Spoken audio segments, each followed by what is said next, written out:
Thank you. Thank you for inviting me. I've learned a lot in the last couple of days that more than justifies traveling all of this way. So thank you, Anouk, for asking me. I'm not an energy expert, but I have spent 40 years studying some of the most energetic systems on Earth, namely volcanoes. And maybe a bit hard to see the slides because of the light, but bear with me. That's me doing my day job. That's actually, that's Vanuatu. There, Brian. I saw an extinct mammal on Vanuatu, but that's a whole different story. Well, not right now, though. Okay. So about 10 years ago, I translated my work on volcanoes to economic geology, understanding the role that volcanism plays in generating natural resources. This was a project that started with funding from a giant mining company and has evolved and has acquired a certain relevance now that we're embracing the challenge of the net zero energy transition, which has obviously been a topic of many talks today. So this rather complicated infographic sets the scene for this enormous challenge. We haven't heard much about the challenge. So the infographic with the swirly lines, that's the Netherlands net zero strategy. I'm not picking on the Netherlands for any reason, gentlemen, but simply because it's a wonderful infographic. So on the right-hand side, you can see all the tech. That's all the stuff that the Netherlands are going to need to enable net zero. So we've got the EVs and the PVs and the batteries, a bit of electrolysis to make hydrogen and whatnot. That's a great zero carbon mix. In the middle is the stuff you need to make the tech. So those are metals we're familiar with, like copper and lithium, and there's some more exotic metals there, like iridium and platinum. And then over on the left are all the countries that supply the metals that make the tech. And I defy you to find the word Netherlands on there, because the Netherlands doesn't produce any of the raw materials needed to achieve their net zero strategy. And that's a bit of a challenge, not just for the Netherlands, but for many resource-poor countries like my own. We're a bit short of raw materials. And the demand globally is going to grow dramatically. The two graphics on the left show the increase in copper and then the increase in the rare earths. And the rare earths are particularly important because they're used in magnets that go into wind turbines and EV drive chains and so on. So there's a challenge here, the increased demand, the security of supply. There are some countries in that list that perhaps are harder to stay friendly with than others. We need a diversity of sources. We don't want to be reliant on just one country. And we also want to get these metals out of the ground in a sustainable way. Because if we're not careful, this energy transition will be Industrial Revolution 2. We'll be digging some bloody great holes in the ground to make the tech to compensate for the problems we caused by Industrial Revolution number 1. So how are we going to do this? Well, there are various strategies. And one is what we might call geopolitical expedience. Stay pally with those countries on the left. Whatever human rights abuses or wars or anything that goes on, stay on their good side so you've got a regular supply. We could also just improve recycling. But you can't recycle what you don't already have. So if there's a big increase in demand, you can't just recycle your way to make all the tech that you need. We could devise some technologies that use the resources that we already have, rather than relying on third-party supplies. Or, the subject of today's talk and my research in the last few years, disruptive raw materials recovery. And you'll notice I call it raw materials recovery because no one says mining anymore, okay? It's not a good word. We all want to have some tech devices, but we don't want to see those big holes in the ground where the metals come from. Certainly that's the case in Britain. Okay, so what we want is a system that is going to give us energy and raw materials. What does a combined heat and raw materials power plant look like? What have I got in mind? Well, one of those plants looks like that. So there is a giant combined heat and raw materials power plant. It's just a particular volcano that I work on. This is White Island. I'm not suggesting we go there. Specifically, it's just a nice example because it's blowing out of its chimney stack 100 tons a year of copper, 4.5 kilograms a year of gold. That's just blown out into the atmosphere. It's wasted. We can't very easily harness that. Putting an umbrella over volcanoes is not terribly practical. But we already know that volcanoes are combined heat and raw materials power plants because almost all ore deposits are associated with ancient volcanoes. And what we normally do is we wait for a volcano like this or like many others to cool down and then to be eroded down to its roots. And all those metals that were once in solution, that were coming out in gases or getting trapped underground, they've now all cooled down, and that's an ore deposit. And then we access the ore deposit as follows, big hole. So what we're doing is we're taking a system that was once hot with geothermal energy. It once had metals in solution, and we're waiting until the metals are no longer in solution, and it's cold. That's not the smartest way to tap into this resource. And in case you think I'm talking about something that is trivial, there are more metals blown out of volcanoes each year into the atmosphere than are mined for pretty much everything apart from iron and aluminium. And there's a graphic showing that. Iron comes from sedimentary rocks, as does aluminium. So the vertical axis is how much profligate volcanoes just blow out into the atmosphere, and the horizontal axis is the amount we mine. Okay? Now, the good news is we don't have to put umbrellas over volcanoes because more metal than is blown out the top is actually trapped underneath in condensed salty fluids or brines. And that's what we can look at accessing. So let's start with the geothermal energy part, the contribution that volcanoes can make to the energy mix. We've heard a little bit broadly about geothermal energy. Two flavors, really. We can just access the heat. That's the image on the right. And that comes in all sorts of different formats, drilling a deep well and taking out hot water, drilling a more shallow well and having a ground source heat pump. And James, I think, will talk about those in the discussion session. I'm going to focus just on that system on the left, the classic magma-related geothermal system. We have a heat source, it says there magmatic intrusion, something hot. It's discharging fluids. The fluids come off in that orange region. And then that heat and fluids, they enter the reservoir convects, and we sink a well, that's the vertical black line, into that reservoir, and we take off the fluid. And there are many power plants around the world that do that. In some countries, Iceland, New Zealand, Kenya, these are plants that produce over a gigawatt of electricity. They're big players in the green energy mix. The next generation geothermal wants to go deeper and hotter. So that would be the orange line right down into the sort of what they call the supercritical fluid. This is fluid beyond the critical point of water, where the metal content is even higher. That's more of an engineering challenge, but that is Japan's strategy for the next few years. They're going to build one of these in 2024. Okay, so that's where the heat and the fluids go. What kind of metals are available in this system, and can we co-recover the metals, the raw materials, and the energy? Is that possible? Well, we can. I've highlighted four nodes in the value chain, the geothermal value chain, that we could tap into to access the metals. Number one there, we could go straight into the mother lode at the bottom. That's where all the metals are enriched in magmatic fluids before they've become diluted in the rest of the reservoir. And there are some operations that are looking at direct metals capture from those fluids. The one there in Salton Sea is an example, although it hasn't actually produced any lithium yet. It's not really the ideal place for doing that, but it's where they're doing it. Next option would be to never mind the high tech and dealing with the hot fluids at the bottom of the well, because they are rather corrosive. Let's just take the precipitates that form the mineral scales on the lining of the production well. And those precipitates are actually high-grade ores. And there's an example there from Oaxaca in New Zealand. I'll return to that in a minute. That's option number 2. Option number 3 is in many ways the most expedient. Let's just let the power company do its business, and let's just work on their waste. So that's the black arrow that's heading to the re-injection well, where the spent fluid, after the heat's been taken out, gets returned into the reservoir.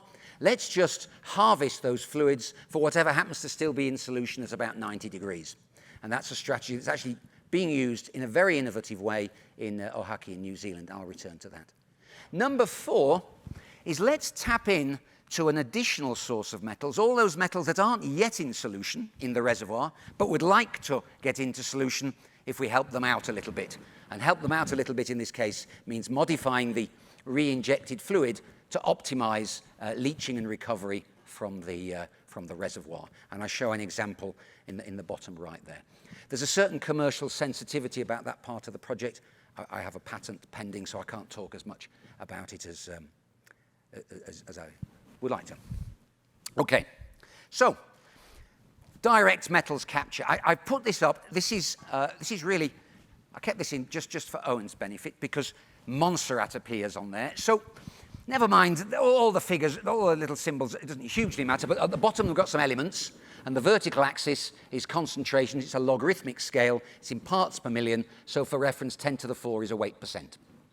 And those are the fluids that are present in that deep part of the geothermal system where the fluids are hotter, they're saltier, and the metal content is higher. And I show you Salton Seas just for reference. 4 volcanoes where I have a project, including the Soufriere Hills volcano on Montserrat. And you can see the metal contents of those fluids. They're rather variable, and that's because they vary with tectonic setting. But for some metals, they're really quite high. So if we have a look there at Montserrat and gold, we've got about 100 ppm, silver, got about 100 ppm silver in the fluids on Montserrat. That's not worth, don't sniff at 100 ppm silver. In other places, we see high lithium, not a surprise, high lithium at Montserrat as well. So if we could drill into the deep part of the system where the fluids are the hottest, particularly the supercritical part, we could access those metals directly. It's an engineering challenge, but the Japanese drilled to those depths and those temperatures in 1995. So it's nearly 30 years ago. Okay, let's have a look now at the kind of zero tech option. We're just going to take all that scale that's precipitated around the wells. The production wells, it tends to precipitate everywhere. There's some examples on the right there. And now I've got some analysis of scales, again, some metals along the bottom, concentrations in parts per million. And these are scales from Kokonda in Japan. Just focus on zinc on the far right, about 20% zinc in the scale. Look at copper, that's about 12%. That is high-grade ore. In the mining industry, that is high-grade ore. What do they do in geothermal power plants when you get that kind of stuff on your wells? You tip a load of acid down to make it go away, because it's a nuisance. And that's the epic disconnect between the mining industry and the energy industry. The opportunity for one industry is a nuisance for the other. Okay, next option, spent geothermal fluids, processing waste. So this is a really inventive company called Geo40, operating with the waste streams at Ohaki power plant, 100 megawatt power plant in New Zealand. They process about 6,000 tons per day of spent fluid. That fluid is saturated in silica. That's those little white wispy things in the right-hand photograph. It's about 650 parts per million silica there. They have a rather clever technique for creating nanoparticle colloidal silica, which they sell on. It's all sorts of applications. They actually have a nice little business going, removing the most abundant scale mineral, silica. And that does not interfere with power plant production. Once they've stripped the silica out, it goes back down the reinjection well. And the idea is that this is going to be a prelude to taking lithium, boron, and antimony out of the fluids. These aren't the best fluids for doing that because they are not particularly concentrated. The wells are conventional, and the rocks in New Zealand don't have an awful lot of the metals of interest. If we now go to the final opportunity, which is where we look at the metals we might recover from the reservoir by chemically enhancing the re-injected fluid, then we really are into a game-changing scenario. So those are 3 areas with geothermal potential. Ethiopia in the top there, the big caldera, the Bolivian Altiplano, and then Taupo volcanic zone in New Zealand. And on the right are just some chemical analyses. All I want you to concentrate on are the yellow outlined numbers. The volcanic rocks in Ethiopia and Kenya and Eritrea and Yemen are unbelievably rich in rare earth elements. If we could access just a little bit of that in these giant tuffs, we really would have a new source of rare earth metals. I have a project looking at recovering the rare earths that's funded by Innovate UK. Okay, what might this look like? Well, one end of the spectrum is it might be a power plant with metals. Again, this is for Owen's benefit. So this is Kokonda in Japan. And we know the target fluid production rate, about 200 tons per hour. We know what metals are in the fluids. We know the value of the refined metal. We know how many dollars per hour of each metal are coming to the surface. And to cut to the chase, that bottom graph, the blue and red dots are two different types of calculation. The horizontal lines, blue and red, is the total value of refined metals being delivered to the surface at Kokonda in dollars per hour. The grey line is the total value of electricity being delivered to the surface at Kokonda. The metals are worth 6 times the value of the electricity, the refined metals. All they have to do in Kokonda is just skim off a little bit of that value, pick your tastiest metal, it's probably gold there, might be manganese, extract that from the fluids, and you can bring the price down. The reason that's important is that supercritical geothermal in Japan is twice the cost of fossil fuels. So they've abandoned nuclear, but now they can't get their incredible geothermal resource to be economically viable against fossil fuels. Skim off the metals, you could probably do that. Okay, so this is my final slide. I've introduced you to magmatic metals, all those metals that are actually produced in volcanoes that we ought to be looking at harnessing. Canada has volcanoes, as you well know, but it also has all sorts of hot fluids, variously metal endowed, and that opens up the possibility of that graphic on the right, the geofluids resource landscape. We don't necessarily have to have the hottest, saltiest, most metal-rich fluids. We could make do with something that is not quite as hot, not quite as salty, not quite as metal-rich, as long as we can get plenty of it out, we can get it to flow, and it's not technologically challenging to recover that fluid. And that little pink area there is a sweet spot we could imagine for different metals. We want a target concentration and a target flow rate. Those are the two axes, X and Y axes. And that is the economic sweet spot. And we could do that in any setting where we have hot fluids, particularly if we're recovering heat at the same time. And the bottom picture there is the island of Montserrat, and we have a project there looking at enhancing the value of geothermal power production on the island of Montserrat, looking at it from not just the kind of scientific, geological, engineering side, but also the socioeconomic, the regulatory, and the legal side, because there's a great opportunity on Montserrat to tap into the much wider range of benefits that come with geothermal fluids. And that's a project funded by the Oxford Martin School. Oxford Martin School. Thank you for your attention. If we could just go through introductions. Well, John, you've already introduced yourself, but go ahead. Well, I'm the same person I was 10 minutes ago. Go ahead. Natasha's almost mic'd up. Thank you. Yeah, thanks for letting me come back. Natasha, co-founder and CEO of Ayrton Energy, and a little bit different than what we talked about last year, because that's what startup journeys are like. But we're developing hydrogen storage technology where we can store and transport hydrogen no differently than diesel or gasoline. So right now, 90 to 95% of hydrogen is used at the site that it's made, and I can only imagine how limiting that would be if natural gas was only used at wellheads. So we're trying to solve that challenge by enabling hydrogen to be transported and used broadly. That's brilliant. Go ahead, Chris. All right, thank you. I feel like I'm walking in tall grass up here. I'm a farmer, okay? Potatoes, Lay's potato chips, that's me. Fourth generation farm, like James said here. What we've done is built an on-farm organic waste to energy biogas facility. So the concept started in 2004 because we were throwing away lots of potatoes to make yummy potato chips. Looking at some resource to offset the resources that we do utilize to grow food for the world. Looking at sun and wind, came across the biogas story, never turned back. Still a wonderful story, aside from maybe the economics up to this point, but that's a conversation for another day. So basically what we do is 15 to 20,000 tons of organics, mostly manure, dairy manure, hog manure, all that kind of stuff. Cull potatoes, food processing waste from our area. One of the Canadian food, still a food basket of the world in southern Alberta, which is pretty special. So utilize some of that waste, and yeah, it goes into an industrial stomach. The biogas story, we grab the methane off the top. We've been biogas to electricity for a long time, interconnected to the decentralized electricity grid through FortisAlberta since 2014. But starting in July of this year, we actually interconnected now to the distribution natural gas grid. So I got to give myself a pat on the back. Not many farmers are interconnected to 2 utility grids. So that's a challenge and fun. But yes, so now we are upgrading our biogas, which is the exact same molecule as natural gas, and injecting it into the natural gas grid.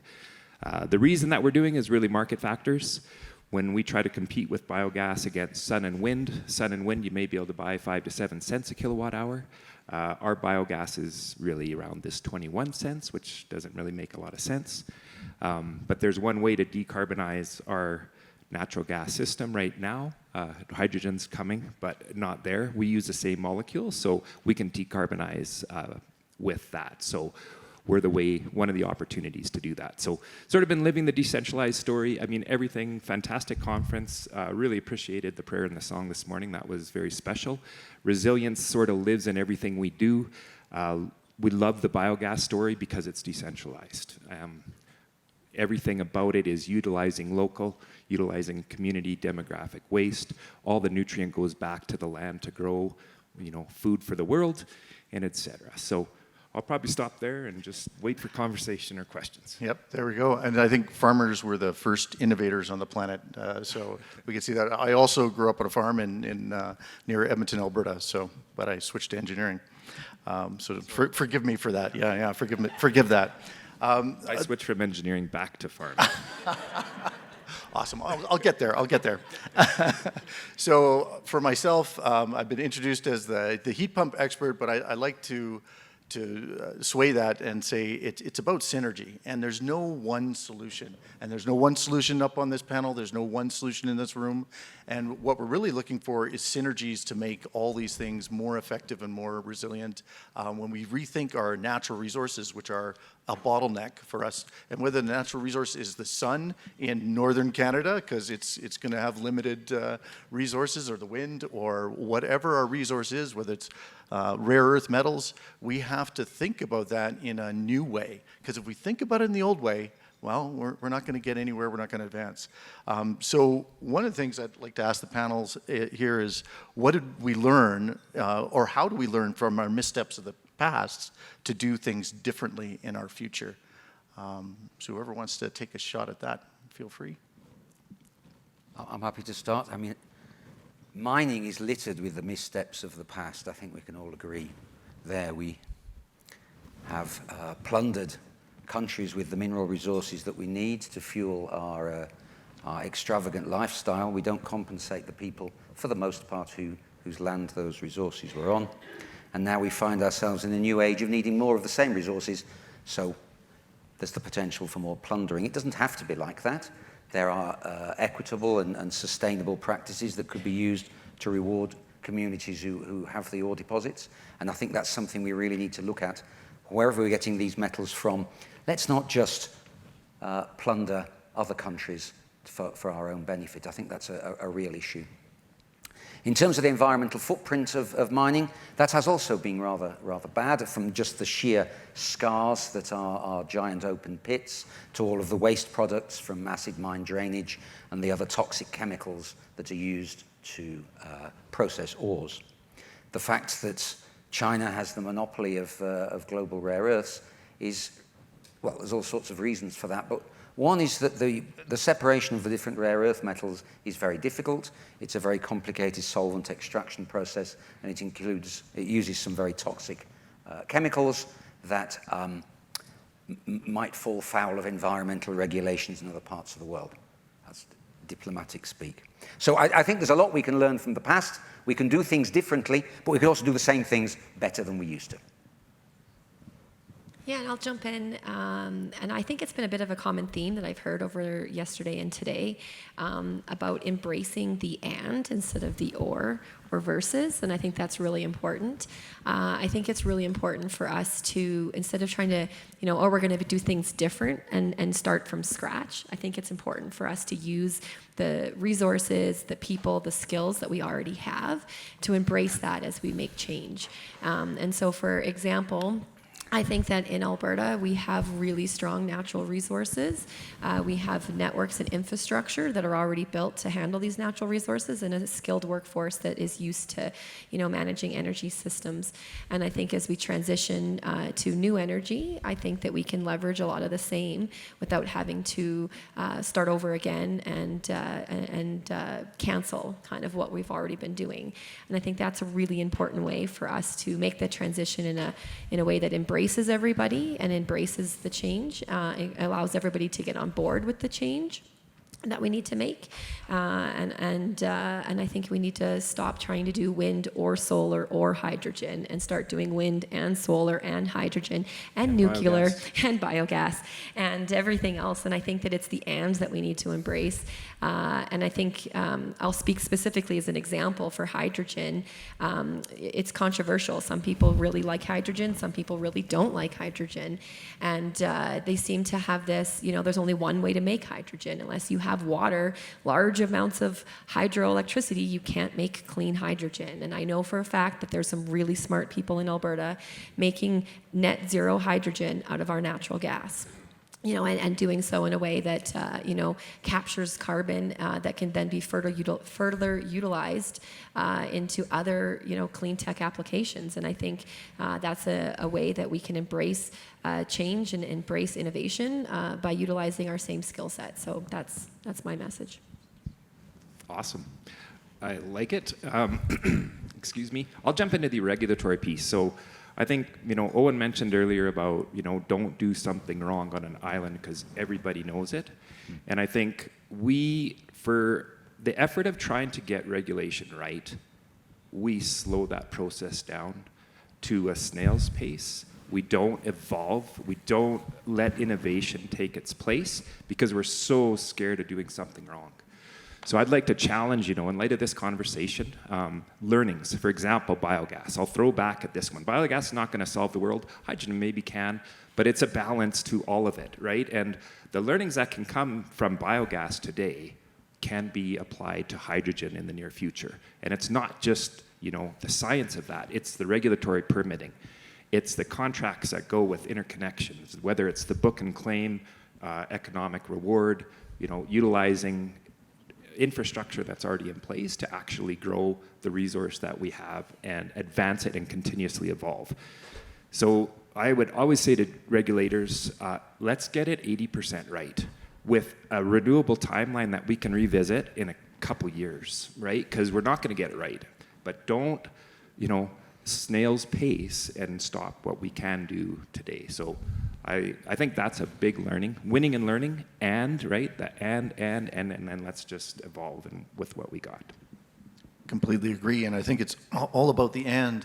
When we look at electrification and decarbonization, there's a lot of roadblocks that get thrown up, and there's ways that we can change our thinking. So when we think about, I've heard numbers like $40 billion to upgrade our electrical infrastructure grid in order to support just EV charging.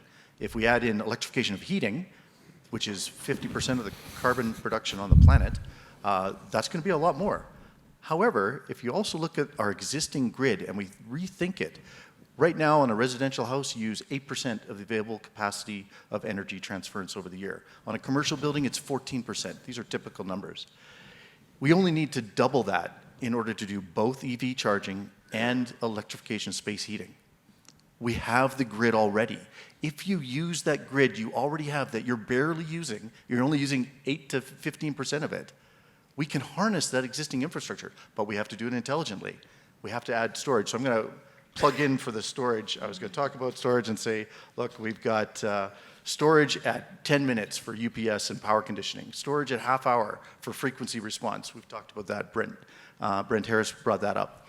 4 hours for demand response. These are electrical storages I'm talking about. 12 hours for arbitrage load shifting. That's Keith and Aquacell with flow batteries.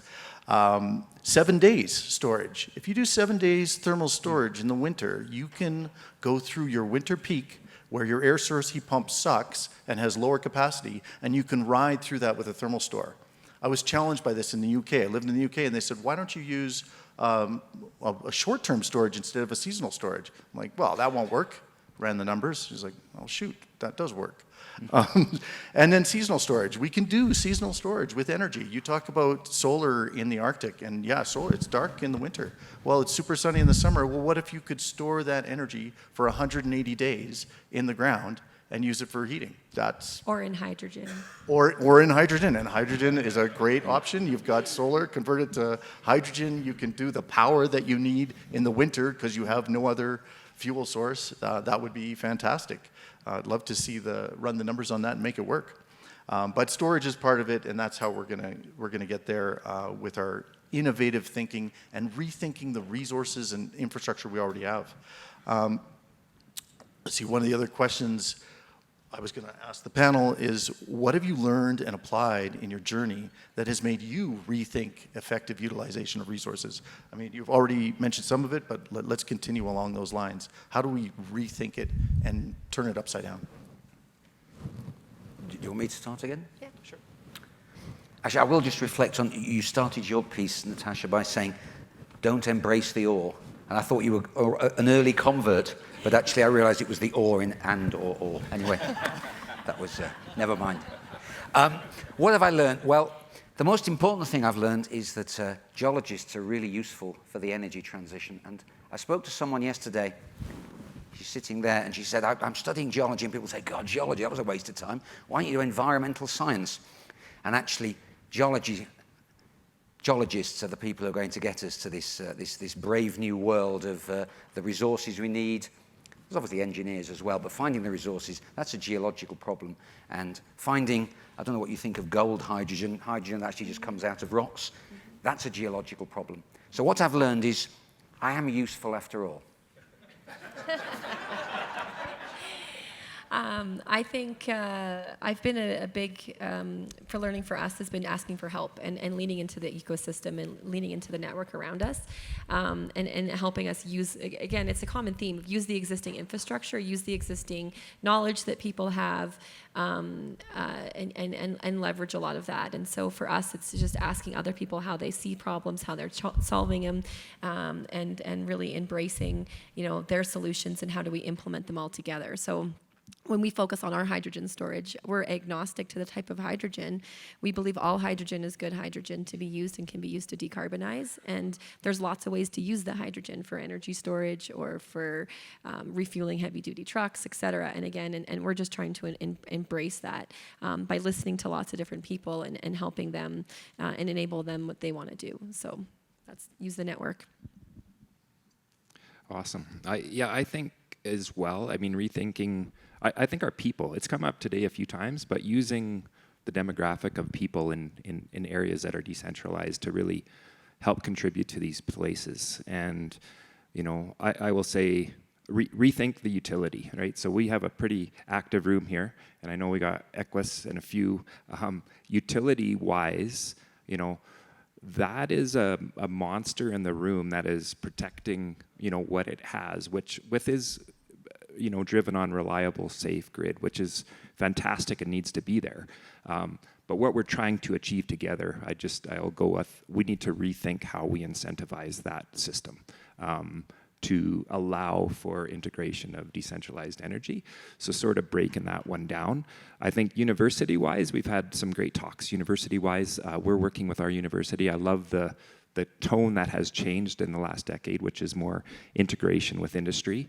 I'm a huge advocate for that. And I think I'll challenge that. I'm not sure the micro-credential actually, I'll throw this out there, belongs in the university. I think it may belong in industry. And when we think about, challenging the human resource that we need here, It's a lot more technician. This room folk can do a lot, but what we really need is, sort of boots on the ground. And I feel that there's a lot of resource out there that will not attend a post-secondary university that could be a fantastic asset for what we're talking, from islands to farms to everywhere. So, yeah, I'll just throw that as a human resource one, I guess.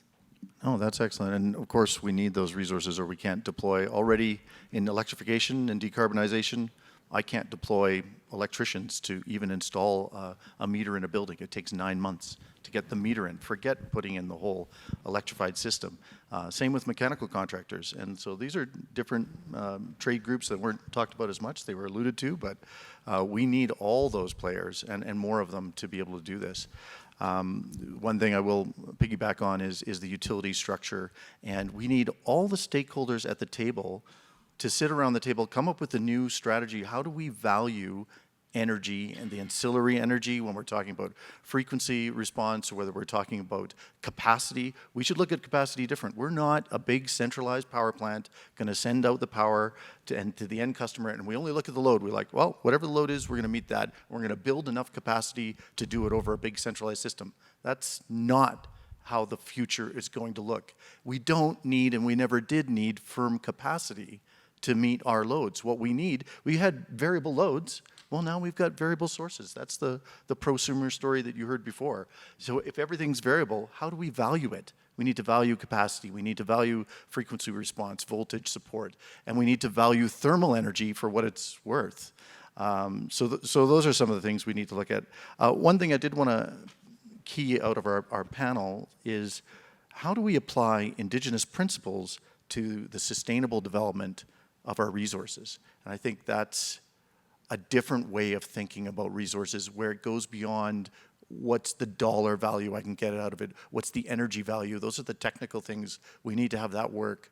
But if we don't look at the social context and we don't look at the full ecological consequence, how do we do it differently than we did before? Because we certainly didn't look at the climate right. Go ahead, John. Yeah, You got stuck. I'll start by reflecting on two very wise things Chris just said that I agree with. I'm dodging the question, obviously. But one is, I don't think micro, whatever they were called, belong in universities. I agree there. That's never anyway, I've never heard of those. I don't think that's a good idea. And the other thing is working with industry. That has been a real eye-opener. Okay, in terms of working with custodians of the land, if more broadly than necessarily Indigenous people, that's something we're trying to achieve in the Montserrat project. I think it's all good and well for the technocrats and the boffins, people like me, to come along and say you want to do it this way. But without social license, without buy-in from the people, in this case, who live on Montserrat, we're wasting our time. You have to convince people that what you're doing is of benefit to them. You can't say this benefits the whole planet, so you're going to have to, whatever it is, privation you must suffer. You need to get people on board, and I think that works with whatever community. So don't go in there thinking of a brilliant solution for the world. Remember, there are people who actually live in that part of the world, and it needs to be a brilliant solution for them. And that's an education piece and a public information piece, a public engagement piece. So that's the best I can do with your question. And I think about it just a little bit differently, and I think about democratizing energy security and bringing out the new decarbonization to more than just heavy-duty industry. I feel like it's great that they're embracing it, because they are obviously a big part of the pollution problem, but we need to bring energy security and bring that decarbonized energy to a lot broader areas. I think over time we have unfortunately put the problem in the backyards of people that can't afford to change it. You look at peaker plants, for example, and they're predominantly in areas of low income and stuff like that. And so I think that it's important for us to find ways to bring that energy security to communities and to people that are beyond just the high net worth individuals. Again, decarbonizing cars and all the EVs. Who owns the EVs, right? Who has all of that special equipment in their homes to decarbonize their home and to do electrification? It's not the average person. the above average people, I guess, or whatever you want to say about them. And so I think that we need to find ways to continue to broaden these solutions and get them into different hands. I think we need to listen to the song a little bit better. The song this morning, the resilience is spirit. I mean, how cool is that? If there's one thing I'm taking home from this conference, that's it. It's like, man, a belief to belong. And I think a common theme is always, they're telling, our Indigenous are telling the stories.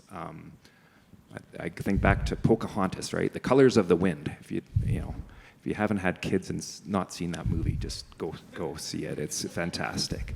But I mean, it's just, there's such a natural thinking, society in general, and they've always worked with the land. So how can we not listen? How can we not, and I think we've tried so long to incorrectly pull into our system, and I think we just need to break that whole shit down and dive deep into listening and learning from what they have to offer, because in this space they have an incredible amount to offer. So I think we've been involved on a number of fronts with Indigenous, and just full respect for doing it differently with spirit. Completely agree. I think, the more we think we're different, the more we're the same. And I think the Indigenous approach looks at the environment as a whole. And we have to have a holistic thinking when we look at resources, when we look at energy. When you think about your problem and say, I'm going to create energy, or I'm going to create whatever resource, hydrogen,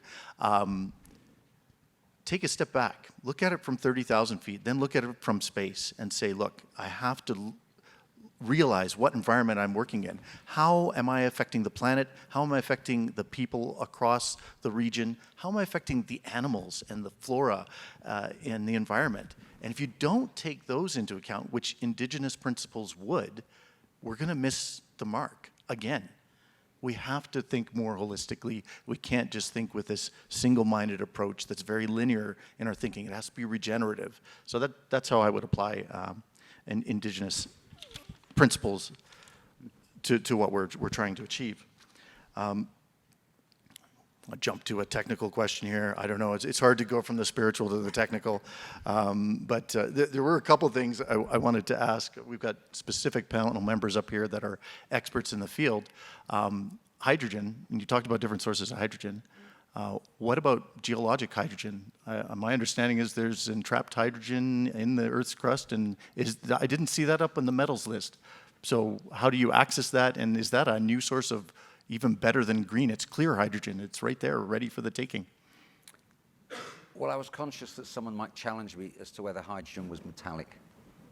It's not. It is at very high pressure, I think. But anyway, no, it would be a raw material, and it should have featured there. Although the hydrogen content of geothermal fluids will be pretty low. In the fluids, but when you drill past it, do you hit pockets of hydrogen like you hit pockets of natural gas, or how does that work? There are pockets of hydrogen. I have a soft spot for geology because I'm married to a geologist. And so I'm always telling him if he could find me a hydrogen well, I'd love him even more. Wow. God, No pressure, tough. but if you could find me a hydrogen well. They do exist. They're rare, but then I think things are rare when you're not looking for them.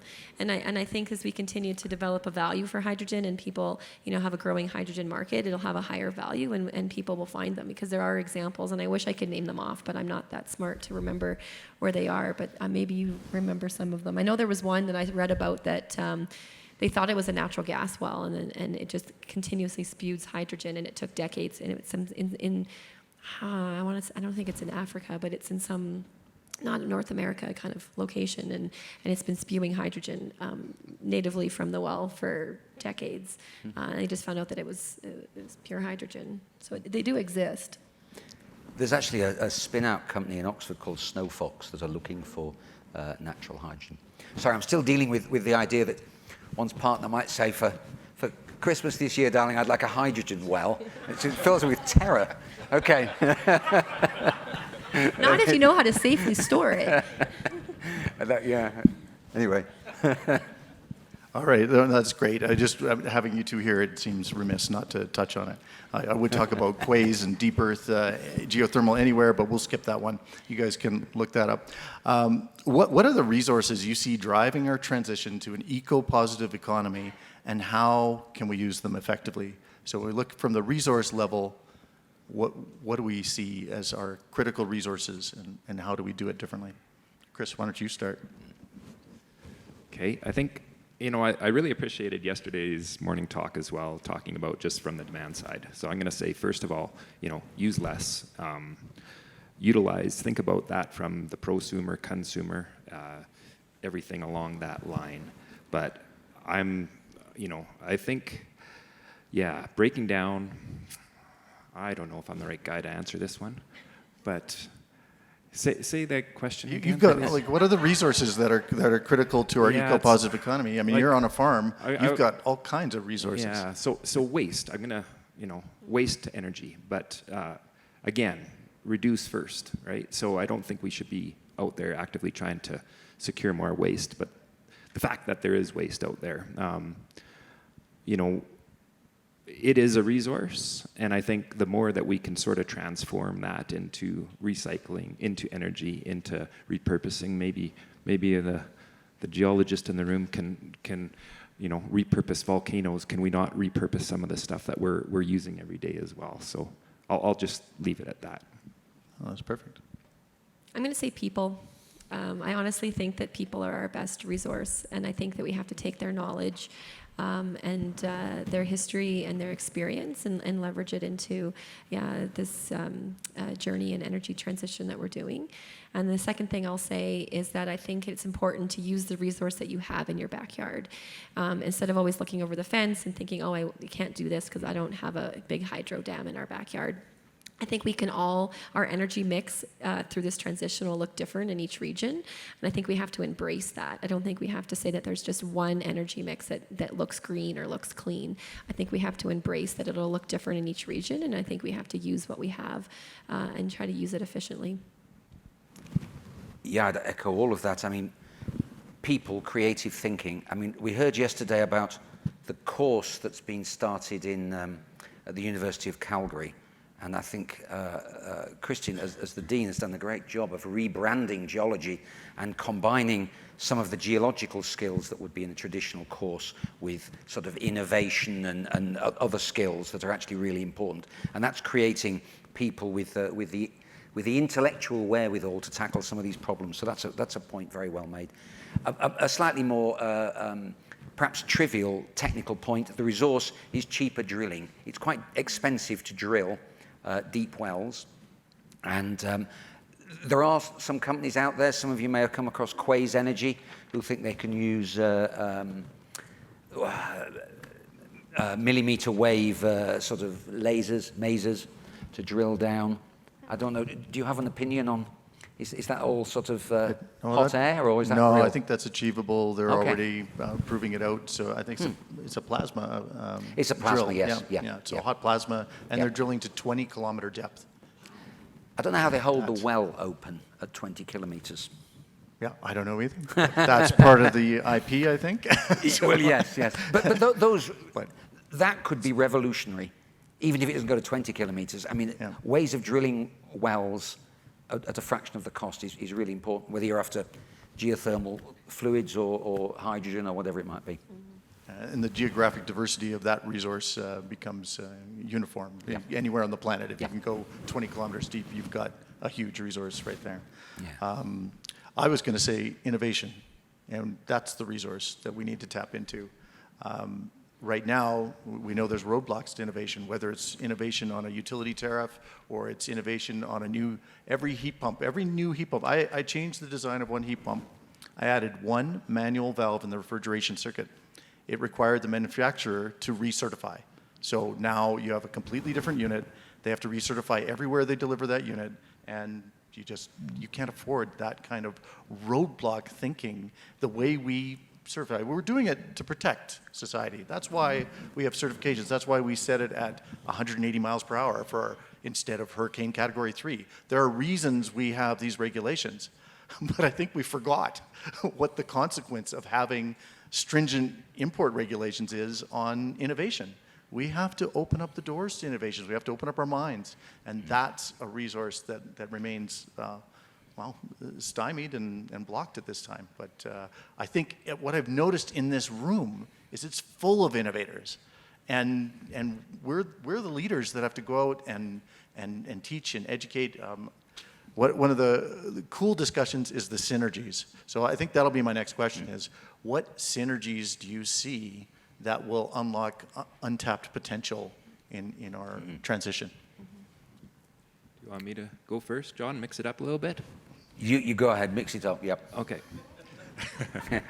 I'm just going to say collaboration and getting the mix up, get the utility involved, right?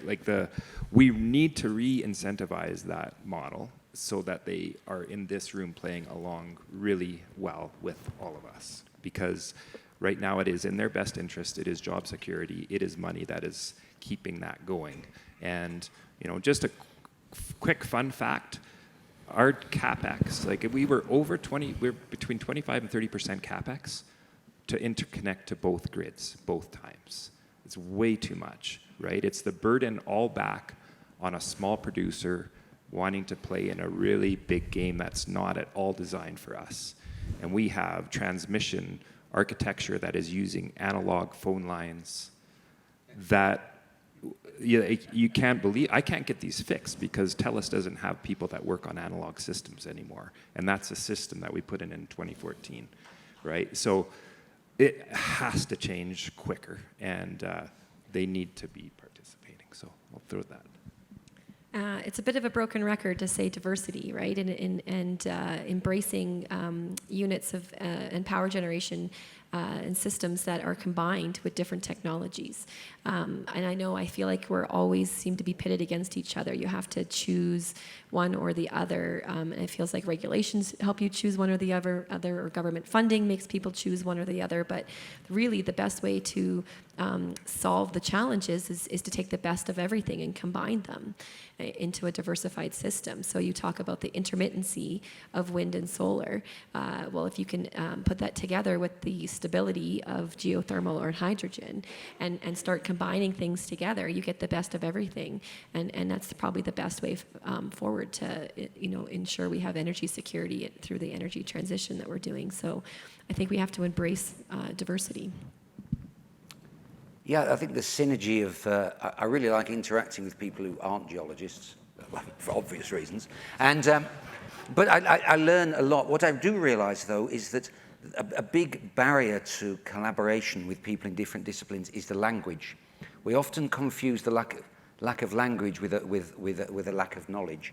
When I came here, I had no idea what a prosumer was, and you feel slightly afraid to ask, because you're at an energy meeting, and clearly this is a very important word. And breaking down the language is really important. And so I think that's a key part of it's a key synergy between people in different disciplines. The other thing about innovation, the point was made earlier, is it's really hard to get research funding with an innovative idea. I think those of you who are academics will recognize that. People don't review grants and say, that sounds like a great idea, give it a go. It's endlessly, that's never going to work. Oh no, I haven't got a clue. And until that changes, it's going to be very difficult, certainly for people in my field, to be able to do innovative things. I'm very lucky with the project on Montserrat. It's funded by philanthropy, who are rather more inclined to be generous about innovative ideas rather than tear them to pieces. I just feel like I need to jump in there a little bit, just to kind of put a plug for so people know that, especially in Alberta, I feel like that's a little bit different. I feel like we do really have good funding support from different levels of provincial and federal government here. And I know people who move from Ontario to Alberta. I know startups that do that because we have a really good climate here to support them, not just through the government funding, but through the ecosystem as well. So that's great to hear. Maybe some of those people could come and talk to some of our people about how you. It wasn't a side swipe at the research councils, but how do you fund innovation? And what are successful strategies? Because there's a risk to it, right? So they have to have a risk tolerance that's higher than other money, right? So it's about balancing that risk. I mean, there's an interesting, to bore you with a fun fact, that the Volkswagen Stiftung in Germany, the way they give out their research funding is they get the panel to simply threshold proposals, and the top 10% that are fundable are threshold, perhaps that is, and then they draw lots. And each panelist can pick a favorite project, threshold 10%, then they draw lots. Over the years, there's no difference between the top one and the lottery pick, but it's kept a secret from the applicants. They waste all this time, they don't waste all this time and money with people sliding a cigarette paper between two identical projects, and if you don't get funded, it's because your number didn't come up. It's a much smarter way, I think, of funding. But anyway, that's Oh, that's interesting. I haven't had the same experience in getting grants, but I think that it's good that we're better in Alberta. We could still absolutely. improve. I think synergistically, what I see is combining different proven technologies together, and that's been my experience as an integrator, as a designer. If I look at ground source heat pumps, back in the day it was great. Drilling was cheap. In Saskatchewan, it was $5 a bore foot. In Saskatchewan at one point. Now it's $50 a bore foot. So now ground source doesn't make sense on its own. It's like making lemonade. You don't want to have just lemons. It's not as good. So ground source, combine it with air source heat pumps. Now when you talk about the grid loads, we're starting to get more demand. Now add thermal energy storage, add photovoltaic thermal. When you have photovoltaic thermal, you can recharge your ground field in the summer. It's much like storing hydrogen in the summer when you've got a huge resource of solar energy. But you combine these things together, they're proven technologies, 15, 30 years. I mean, photovoltaic thermal is older than that. You combine them all together, and you now have a better solution. And there's more and more and more synergies. You know, with synergy of that kind of combination, you end up a battle against complexity. So you have to find the right balance between complexity and the synergy of the systems. But I was talking to Keith at Aquacell, we're talking about his waste heat from his flow battery. It's 70% round trip efficiency, 30% each way is heat. Most of that's going to waste.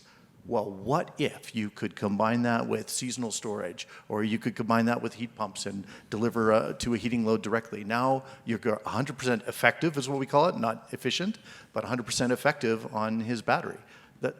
That's the kind of synergy we need. That's the innovation, and I mean Chris, that's what you're doing on your farm. You've got pig shit, but that could be a valuable resource. There's a synergy there, Makes and there's good potato chips. and you've got. I wondered what they were made of. But you're using it for cogen, and you've got waste heat, and suddenly we could add thermal storage, and there's more synergies there. And we tie into multiple grids, not just electric grid, natural gas grid, hydrogen grid, district energy grid.